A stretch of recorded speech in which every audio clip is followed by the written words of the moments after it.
Hello नमस्कार दोस्तों, आपके अपने चैनल स्टडी संग्राम पर स्वागत है। काफी इंपॉर्टेंट क्लास होगी। रोज रात 8 बजे यह क्लास होती है। ये 2-3 दिन से क्लास नहीं हो रही थी। जो है क्वेश्चन कलेक्शन किया जा रहा है कि बढ़िया से क्वेश्चन आपको कैसे दिए जाएं। तो पेपर का लेवल बिल्कुल सेम होगा। आज का पेपर ए ऐसा पेपर है, फुल पेपर हिंदी का 100 नंबर का आपको कराया जाएगा। आप पेपर जिस दिन देने जाएगा, जितने मार्क्स यहाँ आ रहे हैं 2-4 मार्क्स प्लस हो जाएंगे या 2-4 मार्क्स माइनस हो जाएंगे। तो आपको मार्क्स पूरे चेक करना है कि आपके कितने मार्क्स आ रहे हैं। तो आपको करना क्या है, 22 मई की क्लास है, पेन पेपर ले लीजिए, आप क्वेश्चन नंबर लिख लीजिएगा कि कितने सही हुए, माइनस मार्किंग काट कर आपको बताना है कितने सही हुए। एक क्वेश्चन देख लीजिए आप लोग शुरुआत से। पहला ही क्वेश्चन आपकी स्क्रीन पर बताइए, 51 से डालना 100 तक, फिर देखना कि 50 क्वेश्चन में आपके कितने सही हुए हैं। फिर आप कमेंट सेक्शन में जरूर बताइएगा। और इससे आप कमेंट सेक्शन में जब बताएंगे तब कुछ लोग और कमेंट करेंगे, तब सभी का मनोबल और बढ़ेगा कि भाई उनके 30 आ रहे हैं, 35 आ रहे हैं, हमारे 20 आ रहे हैं। तो इससे आप तैयारी करने में क्या है कि कंपटीशन बन जाएगा। तो आप भी तैयारी अच्छे से कर पाएंगे और आपको भी पता लगेगा कितने मार्क्स हैं। और ये मार्क्स आप कैसे बढ़ा सकते हैं, ये ग्रुप के माध्यम से भी आप चैट कर सकते हैं कि हमारे मार्क्स कितने आ रहे हैं।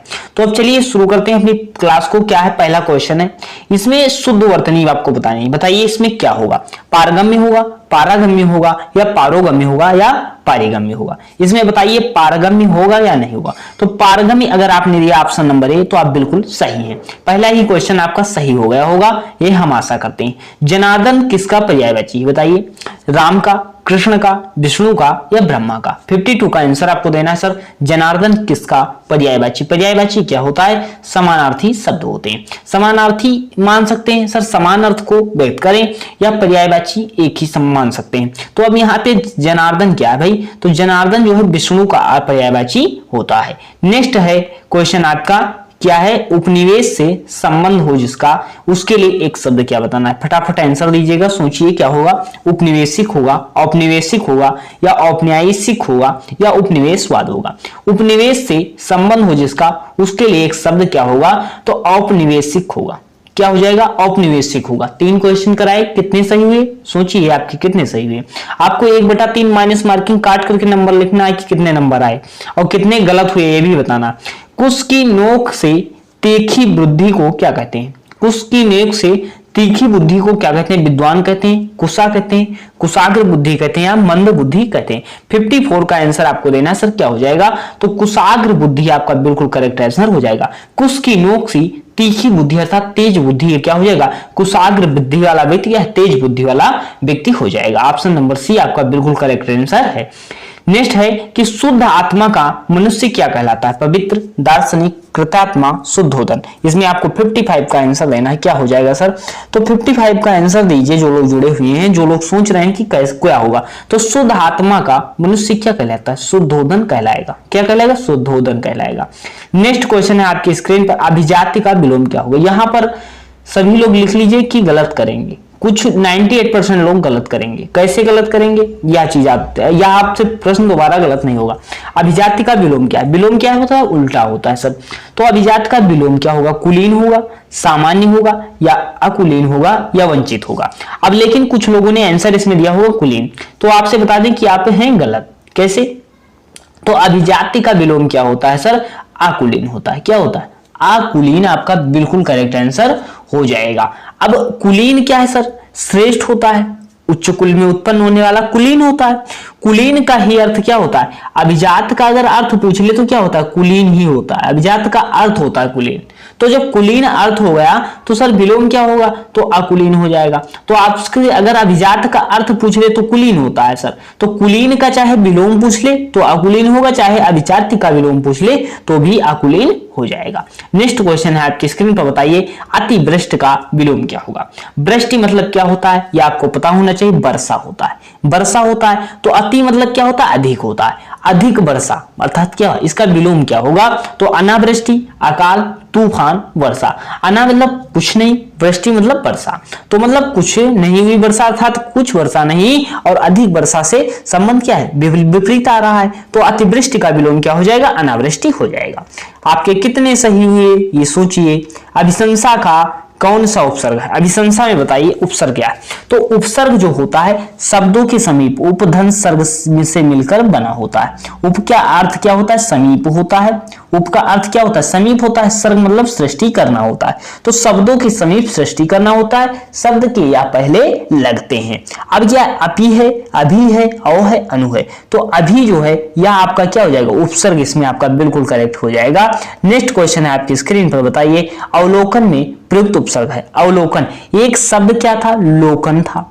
या भी आप लिख सकते हैं एक शब्द क्या था? लोकन था। इसमें उपसर्ग क्या लग गया? अव लग गया।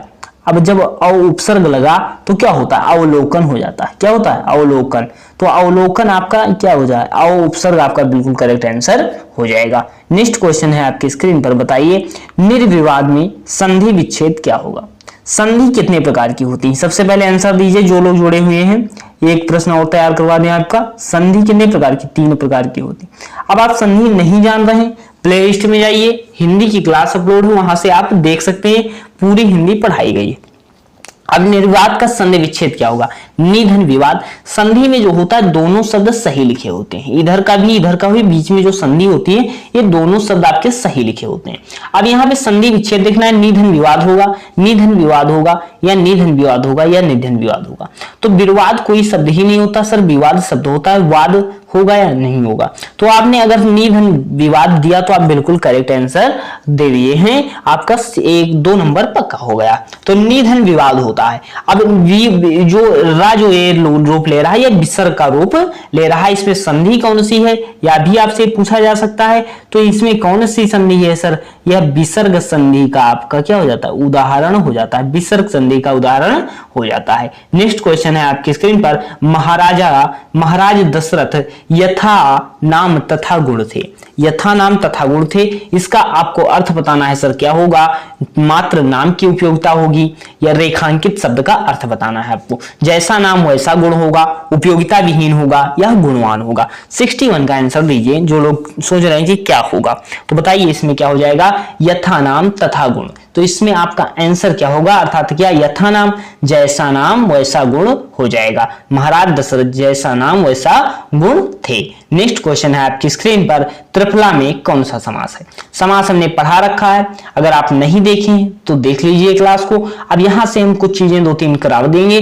द्वंद्व समास क्या होता है? दोनों पद प्रधान होते हैं। दोनों पद प्रधान होते हैं, जैसे माता और पिता कहीं लिखा है तो क्या हो जाएगा? वह द्वंद्व समास हो जाएगा जब योजक चिन्ह लग जाए। अब यहाँ द्विगु समास क्या होता है सर? पहला शब्द संख्यावाची होना चाहिए। चाहे कहीं चौराहा मिल जाए, चौराहा अगर कहीं मिल जाए तो आपको क्या लगा देना है सर? आपको लगा के चले आना है कि द्विगु समास। और यहीं पे त्रिफला दिख रहा है तो पहला शब्द संख्या में दिख रहा है, आपको क्या लगा देना है? द्विगु समास लगा देना है। और क्या है? कर्मधारय समास क्या होता है? विशेषण विशेष वाला समास होता है। समास क्या है भाई? कर्मधारय समास जो है विशेषण विशेष वाला समास होता है। अब समास अगर आप 30 मिनट में रिवीजन करना चाहते हैं तो आपको जो है प्लेलिस्ट में जाइए, समास की क्लास है, वहां देख लीजिए, एक भी क्वेश्चन सिंगल गलत नहीं होगा आपका। 63 में क्या है? शुद्ध रूप कौन सा है? प्रदर्शनी है, प्रदर्शनी है, प्रदर्शनी है या प्रदर्शनी है। तो शुद्ध रूप बताना है आपको क्या है। तो प्रदर्शनी कौन सा होगा? प्रदर्शनी होता है या प्रदर्शनी होता है? 63 का आंसर आपको देना है। तो अगर ऑप्शन नंबर बी आपने दिया तो आप बिल्कुल करेक्ट हो जाएंगे। नेक्स्ट क्वेश्चन है आपकी स्क्रीन पर, सेनाएं युद्ध क्षेत्र में आगे बढ़ी। इसमें संबंधवाचक शब्द आपको बताना है सर। संबंधवाचक शब्द कौन सा है? सेनाएं है, युद्ध क्षेत्र है, आगे है या बढ़ी है? तो भाई संबंधवाचक शब्द की बात की जा रही है, तो संबंधवाचक क्या है? सेनाएं युद्ध क्षेत्र में क्या है? आगे बढ़ी। तो आगे क्या हो जाएगा सर? संबंधवाचक शब्द हो जाएगा। तो आप ये 64 संबंधवाचक मैंने बताया। अब यहाँ पे आप बताइए कि मुंबई के निकट पूना है, रेखांकित शब्द क्या है? के निकट क्या है? समुच्चय बोधक, संबंध बोधक शब्द या सर्वनाम शब्द या संज्ञा शब्द? 65 का आंसर देना है। आप लोग काफी इसमें कंफ्यूज हो सकते हैं, क्या होगा? तो के निकट, अर्थात मुंबई के निकट पूना है, के निकट की बात की जा रही है, अर्थात संबंध शब्द की बात की जा रही है, संबंध सूचक शब्द की बात की जा रही है। नेक्स्ट प्रश्न है आपकी स्क्रीन पर, एक दंत में क्या समास है? एक दंत में समास है। अब यहाँ कुछ लोग कहेंगे सर आपने बताया भी कि जो पहला शब्द संख्या में हो तो हम द्विगु समास लगा के चले आएंगे, तो सर हमने भी यहाँ पे द्विगु लगा दिया, तो क्या है? आप गलत हो जाएंगे। गलत हो जाएंगे। एक दंत होता क्या है सर? एक दंत अर्थात क्या होते हैं? गणेश जी होते हैं। क्या गणेश जी कहते हैं, आप गजोधर कहते हैं, गणेश कहते हैं, और क्या कहते हैं? लंबोदर कहते हैं, लंबोदर कहते हैं। ठीक है, तो जब लंबोदर गणेश को कहते हैं तो एक दंत भी तो गणेश को कहते हैं। तो तीसरा अर्थ दे रहा है। जब कोई समास तीसरा अर्थ दे रहा हो वहां पे क्या होता है? बहुब्रीहि समास का उदाहरण होता है। और जब अगर बहुब्रीहि यहाँ पे ना होता तब आप दुग लगा के चले आते, लेकिन यहाँ पे बहुब्रीहि मिल गया तो बहुब्रीहि भाई हमने समास में पढ़ा रखा है कि बहुब्रीहि क्या है? सबके पापा होते हैं। तो बहुब्रीहि क्या है? दुग के पापा जी हैं। तो जब पिताजी मिल गए तो बेटे जी की कोई काम नहीं होगी, बहुब्रीहि आपको लगा के चले आना है। नेक्स्ट क्वेश्चन है आपके स्क्रीन पर, तत्पुरुष समास में प्रधान क्या होता है भाई? अब ये एक चीज और रिवाइज करा दें, समास जो होते हैं कितने प्रकार के होते हैं? जो उन लोगों ने हमसे पढ़ा रखा है वह जानते हैं। समास कितने प्रकार के? 6 प्रकार के होते हैं। अब समास 6 प्रकार के होते हैं सर, तो तत्पुरुष समास जो है आपका क्या हो जाएगा? कौन सा पद प्रधान होगा? दूसरा पद, पहला पद, दोनों पद या नवीन पद? तो तत्पुरुष समास में कौन सा पद प्रधान होता है बताइए? तत्पुरुष समास में क्या हो जाएगा? द्वितीय पद, आपका द्वितीय पद या दूसरा पद प्रधान हो जाता है। नेक्स्ट क्वेश्चन है आपकी स्क्रीन पर, परमेश्वर में समास आपको बताना है कि सर परमेश्वर में कौन सा समास होगा बताइए। अब कुछ लोग दुग सोच रहे होंगे, कुछ लोग द्वंद्व सोच रहे होंगे, कुछ लोग कर्मधारय, कुछ लोग बहुब्रीहि सोच रहे होंगे। अब परमेश्वर क्या है भाई? तीसरा अर्थ दे रहा है। क्या तीसरा अर्थ दे रहा है? सोचिए, अपने आप ही से सोचिए। तो परम धन ईश्वर अर्थात परमेश्वर की बात की जा रही, तो कोई ईश्वर के बारे में बात की जा रही। तीसरे मतलब देवता तो कहीं पर परमेश्वर की बात की जा रही। तो भाई तीसरे देवता की बात की जा रही है, हम आपको आपकी भाषा में बताने का प्रयास कर रहे हैं। तो यहाँ पे बहुब्रीहि समास आपका हो जाएगा, तीसरा अर्थ आपका दे रहा है। अब जैसे द्विगु समास होता तो पहला शब्द संख्यावाची, द्वंद्व समास दोनों पद प्रधान, कर्मधारय समास विशेषण विशेष्य वाला समास या उपमान उपमेय जिसमें तुलना की जा रही है, जैसे महात्मा, तो क्या है? महात्मा में क्या हो जाएगा? कर्मधारय समास हो जाता है। नेक्स्ट क्वेश्चन है आपकी स्क्रीन पर, राजभाषा में समास बताइए। अब आपको यहां से हम प्रश्न को सॉल्व करना सिखाएंगे। यहाँ पे पहला शब्द संख्यावाची है? नहीं है सर, तो द्विगु समास या नहीं होगा। राजभाषा में समास बताइए। अब आप लोग पहले आंसर चुन लीजिए, फिर हम बताते हैं। अब आपने सोचा द्विगु तो नहीं होगा सर, पहला शब्द संख्यावाची होना चाहिए दुग में। द्वंद्व में क्या होता है? दोनों पद प्रधान होते हैं, या भी नहीं होगा सर। राजभाषा में दोनों पद, राजभाषा कुछ मेल नहीं खा रहा। अव्ययी भाव में क्या होता है? पहला पद या तो उपसर्ग हो या क्या कहते हैं, पहला पद उपसर्ग होना चाहिए या अव्यय शब्द होना चाहिए। तो सर अव्ययी भाव भी नहीं है, तो आपको क्या तुरंत आंसर आप दे देंगे सर तीनों जब नहीं है तो क्या हो जाएगा? तत्पुरुष समास हो जाएगा। इस तरह भी आप समास को क्वेश्चन कर सकते हैं आपके एग्जाम में, क्योंकि क्वेश्चन का लेवल अच्छा आएगा। 7 लाख फॉर्म पहुंच चुके हैं, ये आपको पता होना चाहिए। क्योंकि हम ऐसा नहीं पढ़ा रहे हैं केवल क्वेश्चन आपको बताते चले जाएं, उसका कोई निरर्थ अर्थ ही न निकले। तो आप ऐसे ही जगह पढ़िए जहां से सटीक चीज क्लियर हो जाए। तो रुपया पैसा क्या है भाई? रुपया पैसा में समास क्या है? अव्ययी भाव समास, द्वंद्व समास, द्विगु समास, और क्या होगा? कौन सा समास होगा बताइए? 70 का आंसर आपको देना है सर कि कौन सा सर समास हो जाएगा। अब इसमें जो है, जो आंसर होना चाहिए था उनका आंसर ही उन्होंने नहीं दिया है। अब कैसे नहीं दिया सर? हमने आपको बता रखा था योजक चिन्ह कहीं लग जाए या कहीं पद क्या आ जाए सर, तो आंसर इन्होंने क्या दिया बताइए? अब हमने बताया कि आंसर नहीं दिया, कुछ लोग सोच लिए कि इसका मतलब आंसर नहीं दिया। तो आप बताइए योजक चिन्ह लगाओ। जब योजक चिन्ह लगाओ तो क्या होता है? हमने बता रखा है कि द्वंद्व समास होता है। द्वंद्व समास हमने बता रखा है कि होता है। अब हमने कहा कि आंसर नहीं दिया है, सब लोग कंफ्यूज हो गए। तो ये चीजें आपको सोचने, माइंड क्लियर रखना है कि गलत नहीं होना चाहिए आपसे प्रश्न। अब यहाँ पे स्वर्गवासी में समास क्या है? स्वर्गवासी में समास बताइए। स्वर्ग के वासी, स्वर्ग के वासी हो गए भाई। तो दुग पहला शब्द है ही नहीं, द्वंद्व में है ही नहीं, 3 ही आंसर दिए हैं हमने इसमें। तो स्वर्गवासी में सर क्या हो जाएगा? तत्पुरुष समास का आपका उदाहरण हो जाएगा। तत्पुरुष समास थोड़ा टिपिकल होता है सभी से। तो आप जाइए समास की क्लास देख लीजिए, फिर आपको हम प्रैक्टिस भी उसमें 30-35 क्वेश्चन कराएं एक समास की क्लास में, तो वहां से भी आप कंप्लीट कर सकते हैं। समास की थ्योरी क्लास भी हमने बोर्ड पर पढ़ा रखी। अध्ययन में कौन सी संधि है बताइए? संधि हमने बताई 3 होती है, दीर्घ संधि है, गुण संधि है, या वृद्धि संधि है, या यण संधि है। जब शब्द के बीच में या, रा, ला, वा या रा ला मिल जाए तो क्या होता है? उसके पहले कोई आधा व्यंजन मिल जाए, उसके पहले आधा व्यंजन मिल जाए, तो शब्द के सेंटर में देखिए या है, उसके पहले आधा व्यंजन की बात की जा रही है, तो क्या हो जाएगा 72 का आंसर आप बताइए। तो यण संधि का उदाहरण हो जाएगा। यण संधि पार्ट आप किसका है भाई, स्वर संधि का पार्ट है। यण संधि किसका पार्ट है, स्वर संधि का पार्ट है, स्वर संधि का भाग है, तो यण स्वर संधि का उदाहरण अध्ययन हो जाएगा। नेक्स्ट क्वेश्चन आपकी स्क्रीन पर, प्रत्येक क्या होगा, यह हम नहीं बताएंगे। अगर संधि की क्लास लोगों ने हमारी देख रखी होगी आप लोगों ने, तो आपको तुरंत क्लियर हो जाएगा कि इस संधि में कौन सा उदाहरण है। संधि हमने पढ़ा रखी है, यही सब उदाहरण दिए हैं जो आपके एग्जाम में आने। प्रतिधन एक शब्द बनेगा, प्रतिधन इक बनेगा, या प्रतिधन यक बनेगा, या प्रतिधन एक बनेगा। तो प्रतिधन एक जो होता है यह संधि विच्छेद का उदाहरण होता है। प्रतिधन एक बिल्कुल शुद्ध शब्द हो जाएगा।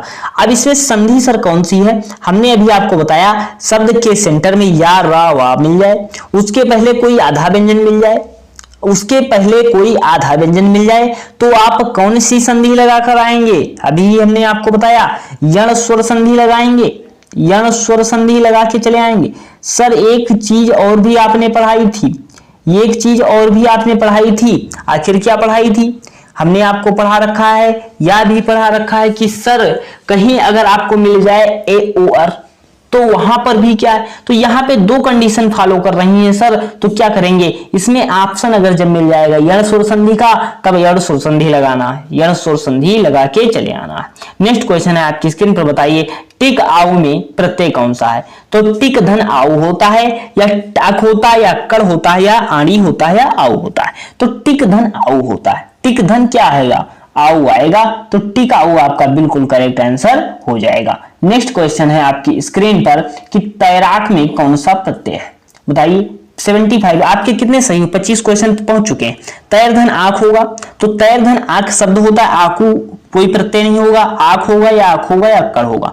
तो आंख जो है आपका, अगर आपने आंख का आंसर दिया तो आप बिल्कुल सही हो जाएंगे। नेक्स्ट प्रश्न है आपकी स्क्रीन पर, तिरस्कार का संधि विच्छेद क्या होगा। तिरस्कार का संधि विच्छेद तिरस धनकार, तिर धनकार, ती धनकार या तिरस्कार। तो आपने दिया ऑप्शन नंबर कौन सा दिया, कुछ लोग सी कुछ लोग ए सोच रहे हैं, और या कोई नहीं सोचा। अब यहाँ पे जो सी दे रहे हैं वह गलत हो गए। सर कैसे गलत हो गए, तो यहाँ पे आपको सा लगाना, ए भी गलत है, ए भी गलत, तो सही आखिर कौन है, ये सब गलत, गलत सब है। अब यहाँ पे आपको करना क्या, यहाँ पे सा पे जो लगेगा ये हलंत लगेगा, सा पे क्या लगेगा, हलंत लगेगा, तब जाके यह तिरस धनकार होगा, तब जाके ए वाला सही हो जाएगा। जब यहाँ पे हलंत आपको लगेगा तब जाके तिरस धनकार सही होगा, संधि विच्छेद आपका यह तब जाके सही होता है। तो ये इस तरह आप देख सकते हैं। नेक्स्ट क्वेश्चन है आपकी स्क्रीन पर, और क्या संकर, संकर का संधि विच्छेद क्या होगा, समधनकर होगा, संकर होगा या संकर होगा। कुछ लोग इसमें कौन सा आंसर देंगे, कुछ लोग ये दे रहे हैं, कुछ लोग ये दे रहे हैं। क्या दे रहे हैं भाई, सी सोच रहे हैं, गलत हो जाएंगे। ए आपका बिल्कुल होगा। पंचमा अक्षर जो होता है हमने आपको बताया है कि पांचवा अक्षर जो होता है, जैसे माँ है, माँ मिल जाए, ना मिल जाए, ये सब क्या होते हैं, अनुस्वार का रूप ले लेते हैं। अब यहाँ पे समधनकर होता है, तब जाके क्या बनता है, संकर बनता है। तो समधनकर संकर होता है। नेक्स्ट क्वेश्चन है आपकी स्क्रीन पर, व्यर्थ का संधि विच्छेद का अर्थ क्या होगा। व्यय धन अर्थ होगा, व्यय धन अर्थ होगा, बी धन अर्थ होगा या व्यय धन अर्थ होगा। तो व्यर्थ की बात की जा रही है सर, क्या हो जाएगा, या बी धन अर्थ हो जाएगा। 78 का आपका सी बिल्कुल करेक्ट आंसर हो जाएगा। संधि आप जाकर के तीनों क्लास देख लीजिए, वहां से आपकी सारी संधि क्लियर हो जाएगी। निष्फल किस प्रकार की संधि है, स्वर संधि, व्यंजन संधि, विसर्ग संधि, गुण स्वर संधि। 79 का आंसर दीजिए, तो 79 का सी आपका बिल्कुल सही आंसर हो जाएगा। निधन फल होता है, जाके मूर्धन्य हिस्सा में परिवर्तित हो जाता है, विसर्ग संधि का उदाहरण हो जाता है। नेक्स्ट क्वेश्चन है आपकी स्क्रीन पर, मैं आज तक परीक्षा में सफल ही हुई हूं। तो यहाँ पे तक क्या है भाई, तक पूछा गया है कि कौन सा शब्द है, तक रेखांकित शब्द कौन सा है, पहचानिए। निपात है, विशेषण है, सर्वनाम है या संज्ञा है। तो 80 का आंसर दीजिए सर, तो क्या हो जाएगा आपका, बिल्कुल करेक्ट आंसर बताना है आपको। तो निपात जो है, तक शब्द आपसे एग्जाम में पूछा जा सकता है कि कौन सा शब्द है, तो निपात आपका हो जाएगा। निपात से 1 से 2 प्रश्न आपके एग्जाम में मिलना तय है। गिराना किस प्रकार की क्रिया है, यौगिक क्रिया, नामधात क्रिया या प्रेरणार्थक क्रिया या संयुक्त क्रिया। क्रिया की क्लास हमने अभी नहीं ली, क्रिया की क्लास लेना बाकी है, तो क्रिया आपको पढ़ाएंगे, बिल्कुल विस्तृत ढंग से पढ़ाई जाएगी। क्रिया गिराना क्या है भाई, तो गिराना क्या हो जाएगा, प्रेरणार्थक क्रिया हो जाएगा। नेक्स्ट क्वेश्चन है आपकी स्क्रीन पर कि विशिष्ट का विलोम क्या होगा, अति विशिष्ट या सामान्य होगा या असाधारण होगा या सामान्य होगा। तो 82 का आंसर आपको देना है सर क्या सही हो जाएगा, आप बताइए। विशिष्ट का विलोम सामान्य दे रहे हैं कुछ लोग आंसर, या कुछ लोग साधारण सोच रहे हैं। तो सामान्य अगर आपने दिया आंसर तो आप बिल्कुल सही हो जाएंगे। विशिष्ट का विलोम क्या होता है, सामान्य हो जाता है। नेक्स्ट क्वेश्चन है आपकी स्क्रीन पर, बताइए साकार का विपरीतक क्या होगा। साकार का विपरीतक चाहे दे दे चाहे विलोम दे दे एक ही बात होती है। तो भाई विपरीतक या विलोम एक ही शब्द होता है, तो आकार होगा, निराकार होगा या प्रकार होगा। साकार मतलब साकार हो गया, सपना साकार हो गया, तो मतलब सही हो गया, सही होना होता है। निराकार क्या होता है, तो साकार का निराकार हो जाएगा आपका, साकार का क्या हो जाएगा, निराकार, आपका बिल्कुल करेक्ट आंसर हो जाएगा। नेक्स्ट क्या है 84 85 में कि प्रत्येक वाक्य नीचे 4 विकल्प दिए गए हैं, कोई एक उक्त शुद्ध रूप चयन कीजिए। उक्त शुद्ध रूप का चयन आपको करना है। अब आपको क्या बताना है इसमें कि इस लड़की ने दही गिरा दी, तो अर्थात क्या, इस लड़की ने दही गिरा दिया, इस लड़की का दही गिरा दिया, इस लड़की की दही गिरा दिया, इस लड़की से दही गिरा दी। 84 का आंसर देना है, तो इस लड़की ने क्या है, दही गिरा दिया, या शुद्ध शब्द आपका हो जाएगा।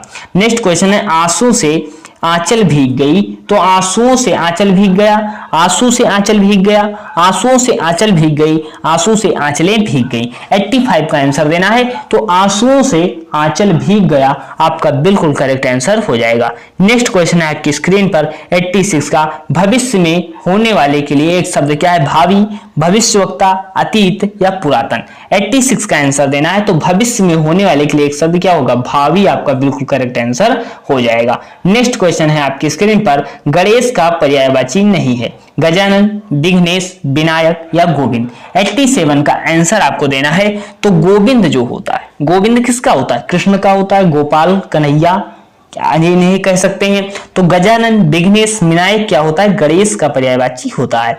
नेक्स्ट क्वेश्चन है, कौन सा वाक्य आसन्न भूतकाल में है, तू आता मैं जाता, मोहन आया सीता गई, वह आया था मैंने आम खाया। तो 88 का आपको आंसर देना है सर क्या हो जाएगा कि कौन वाक्य आसन्न भूत का उदाहरण हो जाएगा। तो मैंने आम खाया है, या क्या हो जाएगा, अभी तत्काल हुआ, आसन्न भूतकाल, भूतकाल की बात की जा रही है, आसन्न भूत में है, तो मैंने आम खाया आपका बिल्कुल करेक्ट आंसर हो जाएगा। स्वावलंबी होना किस मुहावरे का अर्थ है, अपने पैरों पर खड़ा होना, अपने पैरों पर कुल्हाड़ी मारना, या आप स्वावलंबी हो गए, अपना उल्लू सीधा करना, तो इसका अर्थ क्या हुआ, जैसे आप भी कह देते हैं कि हम स्वावलंबी होंगे, स्वावलंबी बनेंगे, तो अर्थात क्या है, अपने पैरों पर खड़ा होना आपका बिल्कुल करेक्ट आंसर हो जाएगा। नेक्स्ट क्वेश्चन है, अनु उपसर्ग से निर्मित शब्द है, अनाचार, अनुस्वार या अनहद या अन्य। तो अनुधन स्वर आपका बिल्कुल करेक्ट आंसर हो जाएगा। स्वर एक शब्द होता है, अनु उसके पहले उपसर्ग लग गया तो अनुस्वार हो जाता है।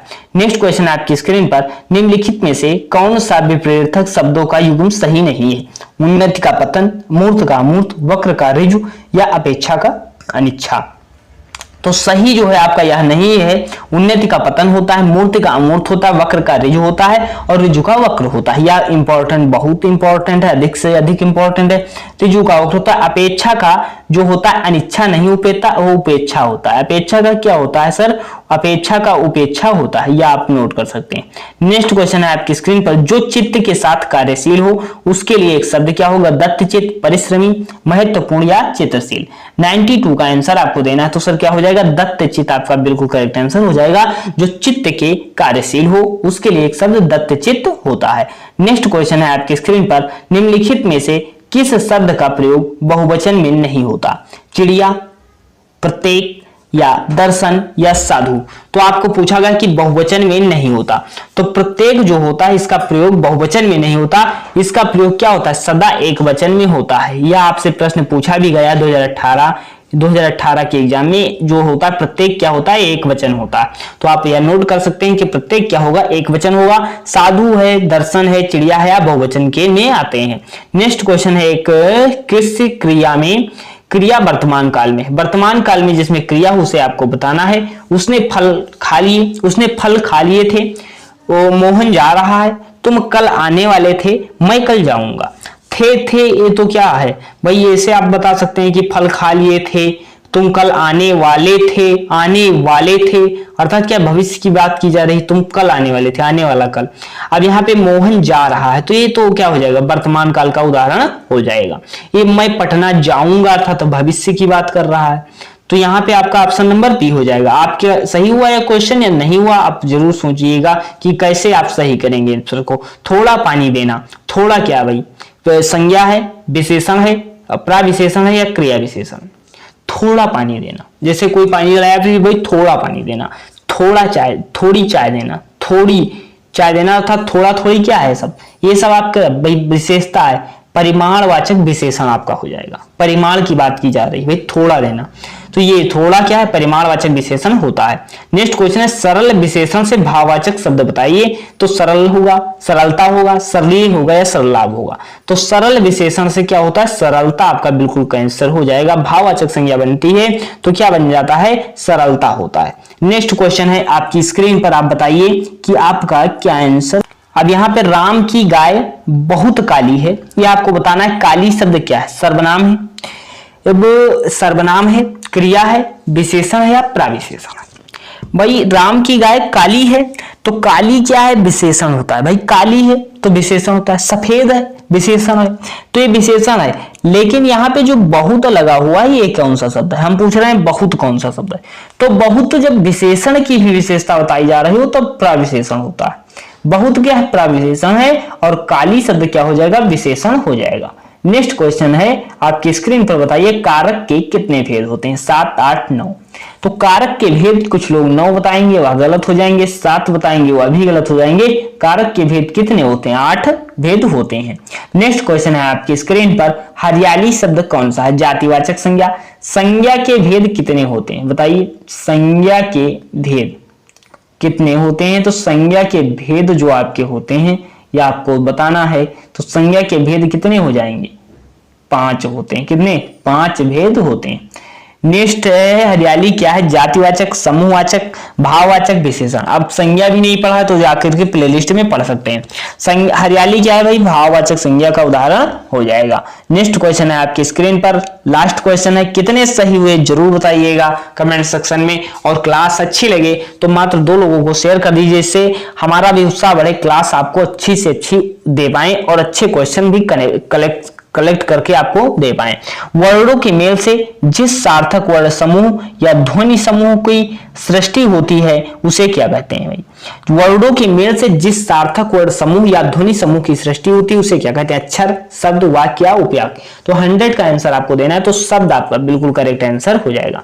वर्णों के मेल से जिस सार्थक वर्ण समूह या ध्वनि समूह की सृष्टि होती है उसे क्या कहेंगे, शब्द कहेंगे। तो 100 क्वेश्चन में आपके मतलब 50 क्वेश्चन में आपके कितने सही हुए, 100 नंबर का आपको फुल पेपर कराया गया है। 100 नंबर में आपके कितने सही हुए जरूर बताइएगा और कमेंट सेक्शन में जरूर बताइए। और आप अगर 30 के बीच 30 से कम ही है तो आप तैयारी और कीजिए, आपको 40 प्लस पहुंचना है। तो 30 पे हैं, 25 पे हैं तो और तैयारी करने की जरूरत है।